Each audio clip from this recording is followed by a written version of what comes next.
You're listening to Switched On Australia, the podcast that tracks the opportunities and challenges of electrifying everything, everywhere. Switched On is brought to you by the publishers of Economy, Australia's best informed, most read website focusing on the green energy transition, and is supported by Boundless Earth. Boundless Earth uses philanthropy, investment and direct advocacy to help Australia become a global force in a decarbonised world. Hello and welcome back to Switched On Australia. I'm Anne Delaney, joining you from Arakwal country, part of the Bundjalung Nation in northern New South Wales. Now, it's no secret that farmers are on the front line of climate change. Their livelihoods, land, animals and crops are directly at the mercy of the weather, and the stakes are rising. Climate change already costs Australian farms tens of thousands of dollars a year. But in the face of these challenges, many farmers aren't backing down. They're turning to renewables, not just as a lifeline, but as an opportunity. Because the future of agriculture obviously matters, not just for rural communities, but for our national food security and our broader climate response. So what happens when a group of farmers, tired of being ignored on climate, decide to take things into their own hands?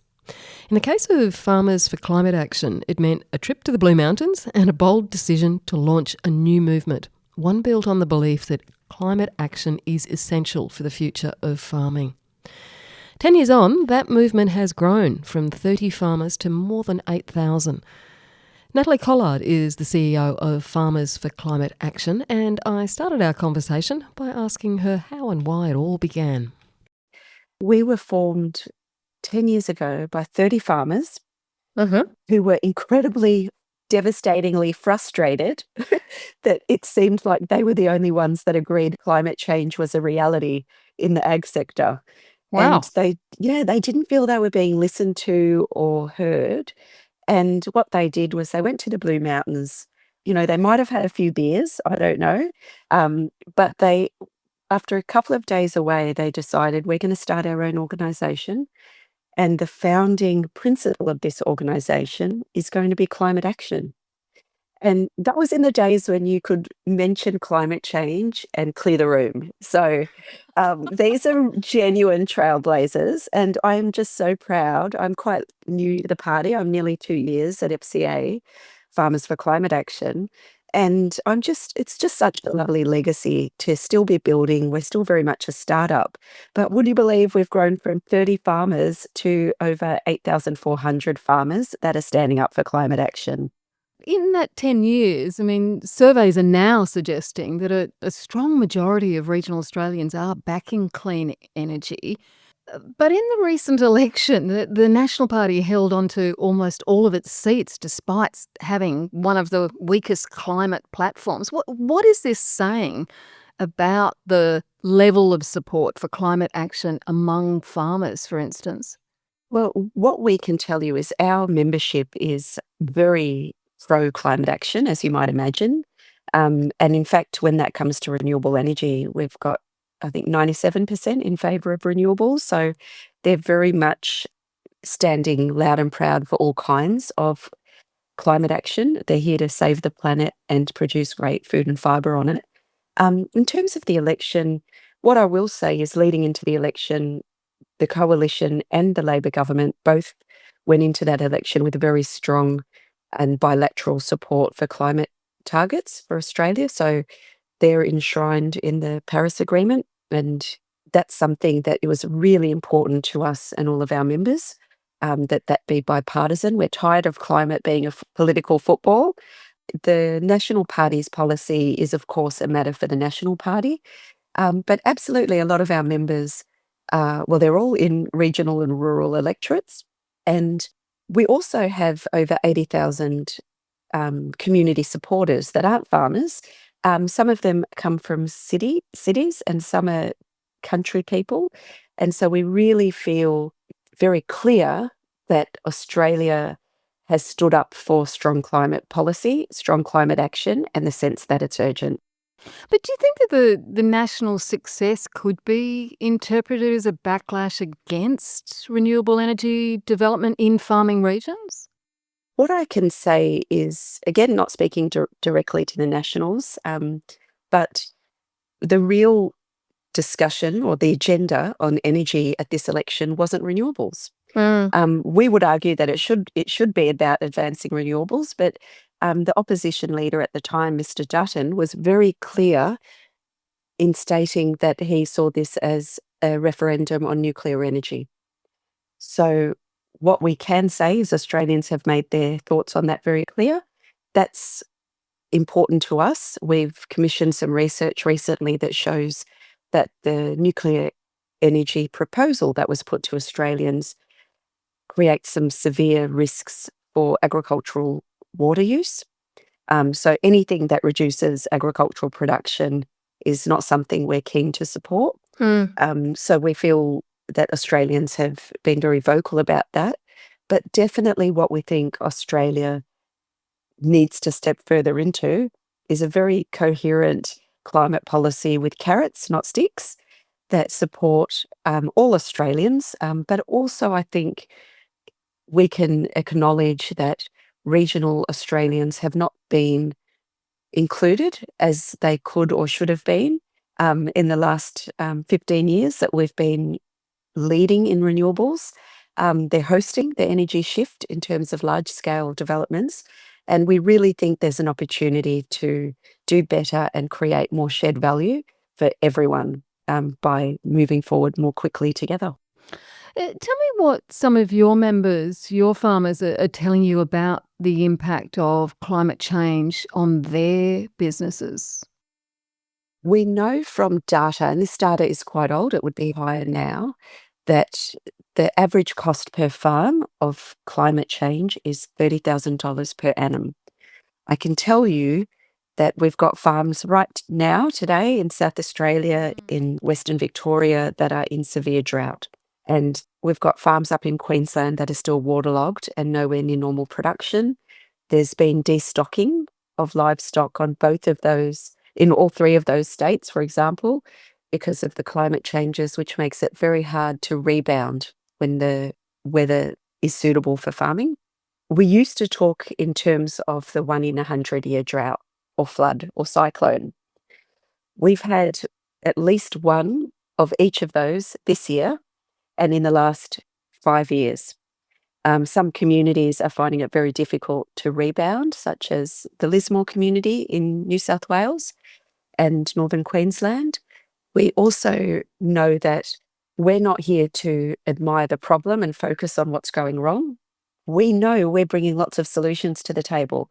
So we know that of our membership, over 71% of farmers have invested their own money in reducing emissions on farm. They care about this and it's their future, it's their family, and they're proud to do it. And it also makes the products that they're producing more marketable and desirable, whether they're producing for the domestic or the international market. So there's good news stories to be had here. We've got farmers that are way ahead of the curve and are producing carbon neutral beef. We'll have one of those speaking at our event in September. It's a great story, and lots of other products as well. So there's really a lot of good news stories to be told. What we hear from farmers is every farm's different. So the mix of solutions on farms has to be customised for that farm. So more support we lobbied really hard and we were successful in making sure that there was a battery announcement that wasn't just for residential or very small businesses, but also suitable for on-farm use. So that's an enormous win. And we've got farmers jumping to take that up as we speak. It's really, really good. We're actually wondering if that's going to need to be extended because it is such a win. It's also really great in terms of it takes pressure off the grid for other people in regional communities.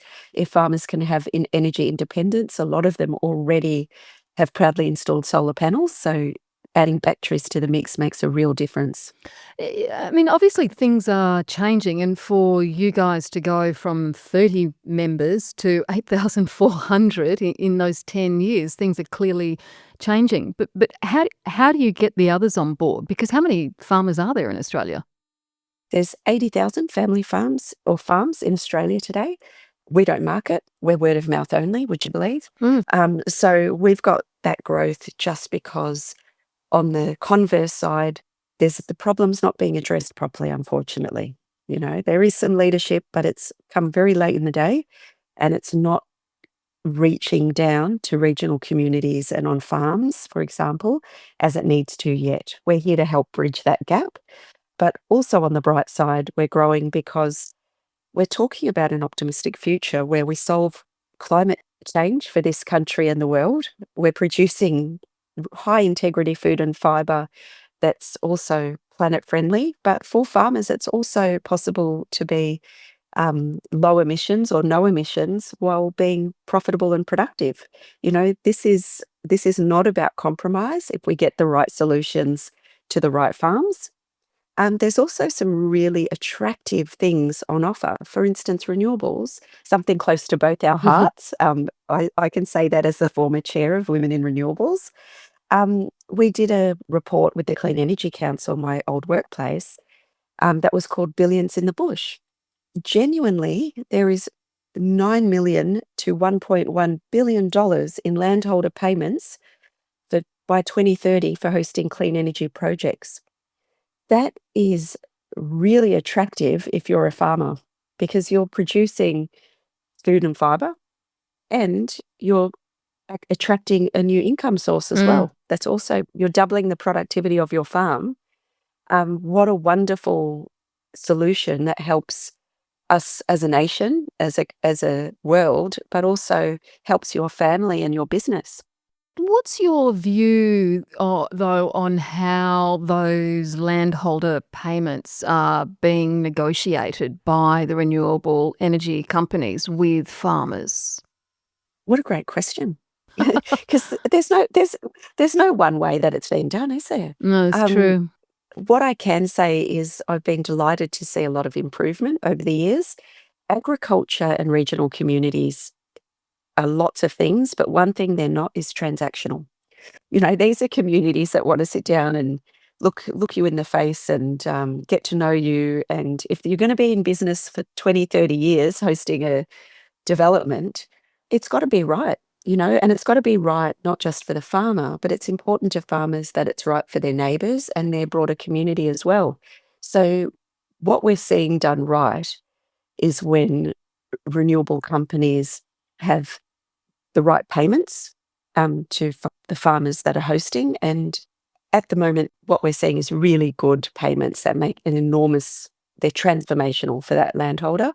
We're seeing neighbour payments be part of the deal, which again is really important to the landholder and the broader community as well, and genuine community benefit sharing. So one of the examples I look at is winterborne wind, which, as you might know, has had, well over a decade of genuine community consultation.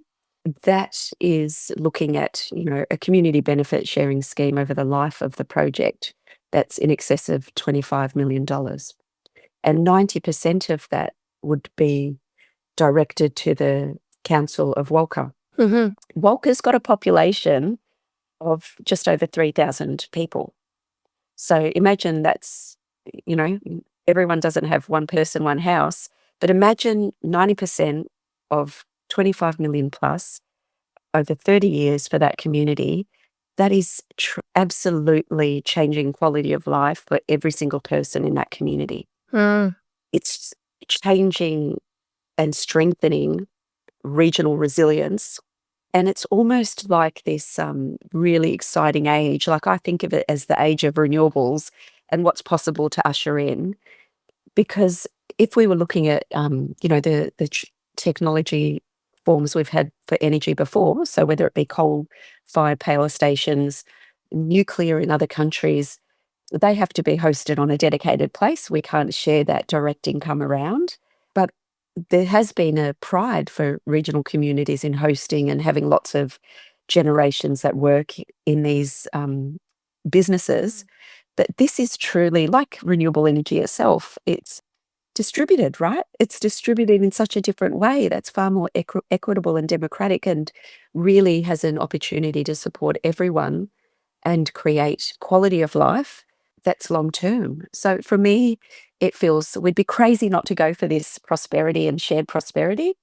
I also noticed that the regional renewables developments, not one of them that I've seen that's not a community battery or something that's been paid for completely by the community itself, actually sells that renewable energy directly to the community Mm. in Australia. That's really different to other parts of the Yeah, it's a world. problem.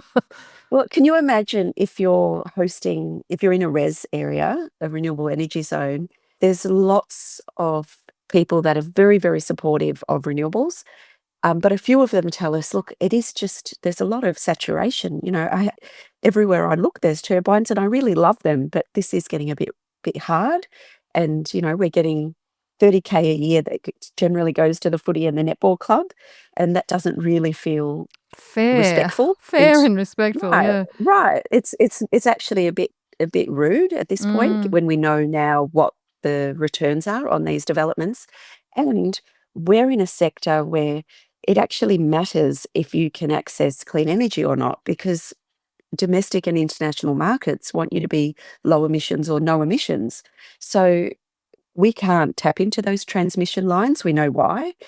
Often the sewer lines are not being upgraded, and there's no one really advocating for that. So actually farmers are forced onto diesel energy and things like that. That's really expensive and really dirty energy. And so we're saying, could we have a look at this and actually share the benefits of the developments, but also have a bit of care in the game so that we can say, how can regional communities and farmers actually access clean energy, because they are true believers too. They want this and they can benefit from it. So how can we make it accessible for them to use too? The batteries helps. Just before you go into batteries, just in terms of tin tax, what would you like to see change in the way of government policies and funding to actually encourage that uptake? Yeah, thank you for giving me the chance to share these views, because would you believe one of them that I've been asking for years is budget neutral. Farmers have installed solar and they've got batteries, but it's illegal to transport that energy that you're producing and storing yourself across titles. And the farm and the house will always be on separate titles. Oh, right. Yeah, that's for succession planning. That's so you can manage and sell things properly. Often your farm, the productive parts of your farm will include separate titles as well. And often that's because people might buy the neighbour's paddock or things like that. So they're technically separate titles. But can you imagine if you're storing all this energy and you've got enough to power yourself and be net zero, Yeah. and it's illegal to actually use it 500 metres down the road? So if you got it on your sheds, you can't use it in your house, or if you've got the Correct. panels on your house, you can't use it on your sheds, or for some of the equipment, for farming equipment. Absolutely. It doesn't make sense, does it? It makes sense when you think about what energy used to be in Australia, Yeah. but that's something I'd love those energy rule makers to invest some time and energy to change, because that's something that we can help take pressure off the grid overnight, and we should. Yes. What else, Natalie?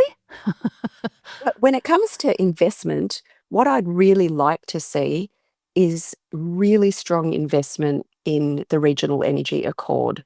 So that's a partnership that Farmers for Climate Action is involved in with the Energy Charter, which, as you know, includes all the energy developers as well. Mm. And other groups are very involved. The Australian Energy Commissioner, Tony Marr, who has represented farmers in the past and gets it, is aware of this and supportive of this, I believe. AgriFutures is supportive of this, where we actually go and do community consultation right, and ideally boost some funding so we get some working groups to solve these rule changes that I've just talked about, but also think about how can we make sure each community is supported to be able to have their own voice heard well before the ticker box consultation that developers are required to do. Mm. But before we even look at a development, so that the community can understand what its needs are and that development can be designed with that in mind. Where that's in place, we see so little pushback, it's not funny. Hmm. It's really welcomed and it's seen as a pathway to shared prosperity. We did some market research, so not just including our members, but we commissioned some market research in renewable energy zones, and it included farmers, but also non-farmers. And what we saw there was that over 70% of people in those communities are very supportive of renewables, and only 17% were opposed to renewables, to more renewables in their area.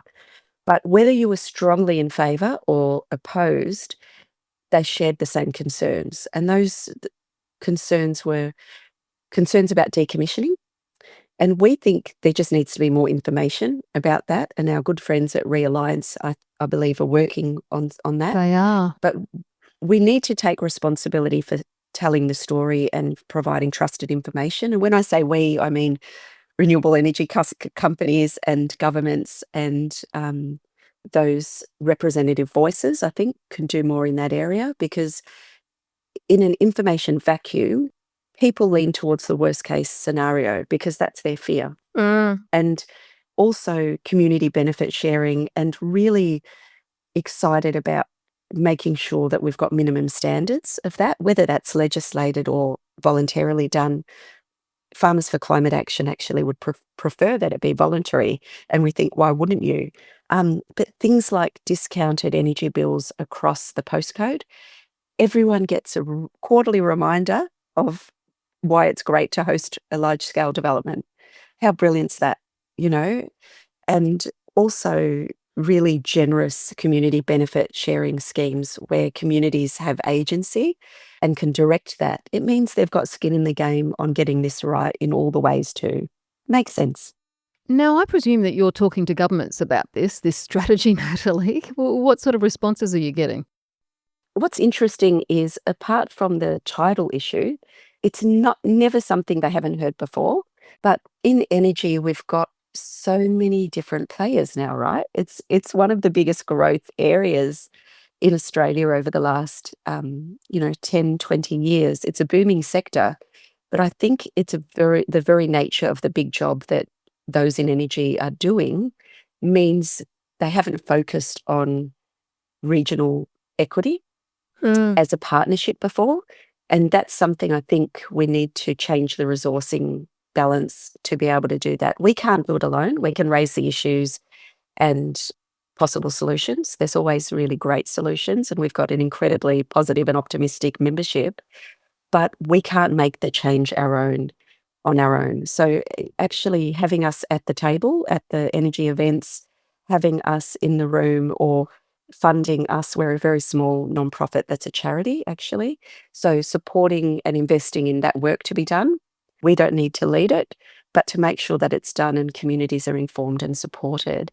That's something I think is in all our interests, and actually very cheap for the returns we'll get. Is there, though, a problem for government insofar as you said before, every farm is different, and there's such a diverse number of views that farmers probably hold towards some of these issues? Or do you think that, over these 10 years that your organisation has been operating, that things are now starting to coalesce for farmers in terms of what they're seeing on the ground, and therefore knowing that they have to embrace this energy transition? I think I wouldn't even say farmers know they have to. Farmers have a choice, and we will always have more farmers really keen to take up that choice than we have developments to go around. This is a real win-win-win for farmers, and there will always, as in any sector, be people that choose not to and prefer not to, and that's okay. We've got farmers knocking the door down. How do we get selected? What we know from the work we've done, and also those that we work closely with, including in the energy sector, is there's actually not many issues that need attention. The issues are principle-based, so while each community might have different priorities and what success looks like, actually what government needs to support, or the energy sector needs to support, is early consultation that's facilitated with those communities. So we worked in partnership with power call last year as part of their reg reset process, and we held a rural and regional energy summit, and it was facilitated, and there's a big report on that. More of that going around would go a long way. The Regional Energy Accord is a vehicle that is the right vehicle to do that across other key communities and put it forward. But really, there's those, 4 big things. Let's get decommissioning right and talk about how we do it. We don't think there's any real risk there right now. We just don't have enough information reaching people on the ground. Community benefit sharing and being genuine about that. And tailoring that to the community that you're in, making sure that consultation is supported and facilitated, as I said, and captured as early as possible in the day. And also, I think, making sure that communities all feel that things are transparent. Yes. That transparency is really different. If you're a multinational, the first thing you're going to have someone do, even before signing a contract, is an NDA, And what's interesting is that means then that farmer can't be transparent. And there's certain Yes. things that probably should always be part of an NDA, but there's lots of things that could probably be released from that, and that would advance all of our interests. Yes, and I remember, talking to Tony Inder, who grazes his sheep under solar panels and is doing really well. And he was saying how he found that inability to not talk to his neighbours very limiting. And in fact, he refused. He refused to sign one of those, NDAs, because he wanted to be able to discuss the issue with his neighbours. And you can see how that could just create all this friction within small communities if one party is talking to the renewable developers and somebody else is counted out. I mean, you can kind of see how that exacerbates tension. And imagine a lot of these farming communities, there's families that have been side by side in the same community for 5 generations or more. And imagine, extrapolate that over 20 or 30 years that you can't talk to each other like that. It actually changes the fabric of a community. We've got some people that while they were in discussions, they actually felt they couldn't go to the pub and be part of the community or the footy matches or everywhere else that the community coalesces. And there's a cost to that, a social cost to that, that actually should be the opposite, because it should be, if we get this right, that farmers actually shouted a few beers, because what they've done is actually give everyone a discount on their bill and done all these got the neighbour payments going and the community benefit schemes and a very special invite to, I don't know, the launch of a new mobile tower or something that's going to solve a black spot for everyone. I mean, these are the wins that are there to be had. Yes. And that's a great way of looking at it, that they're the lever for better community benefits, essentially. And to be honest, it's better agriculture. I mean, you mentioned Tony, and we've seen reports from the Uni of Melbourne that went and studied his wool, because it actually became the highest quality of grade wool because the sheep are really loving living under the panels sometimes. Yes, exactly. It's better quality wool and they're happier sheep. And he's getting a better price for it, and it's used for high fashion in Italy. I mean, these are exciting stories, right? Yeah, definitely. Now, you've got the National Summit coming up in early September, which you've called Farming Forever. Why that title? Well, renewables is part of the reason we think we can be farming forever. Climate change is such a threat to us all, a real and present danger. But because of the actions we're taking together, we think agriculture is better placed if we take these steps. So we're going to be more productive, more profitable. We're able to look after our people better, and we're looking after this planet better. I mean, what could be a better way to be making sure we're farming forever? So we feel really excited. We want to be part of the solution. We're also the only conference I'm aware of that's talking about these issues with farmers with lived experience of hosting renewables. And we've got more than 100 farmers coming from across Australia already. There's also farmers that aren't hosting renewables that are interested or are interested in nature-based farming and other things. But we're really hoping that the energy sector will say, actually, I care enough about these people that are so critical to the delivery of the work I do that I'm going to come and listen and participate. And we've got some great support from some renewables companies like Acciona Energia and Squadron Energy, which is really exciting. The CEFC will be there. But we're really keen to start looking at ourselves as a big team. So, just very briefly, we talked about Tony, who grazes his sheep under solar panels and is doing really well. But just very briefly, what other promising solutions have you seen with farmers who are implementing and tackling climate change and increasing resilience on their land through renewables? Yeah. There's almost it's such a small percent of farmers that haven't stepped into renewables in some way, whether that's agrivoltaic, so solar and Mm.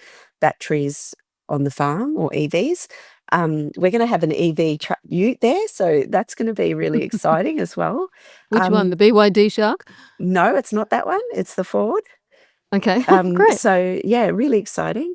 Although the uptake of the Shark is just phenomenal, isn't it? It is. It's very interesting.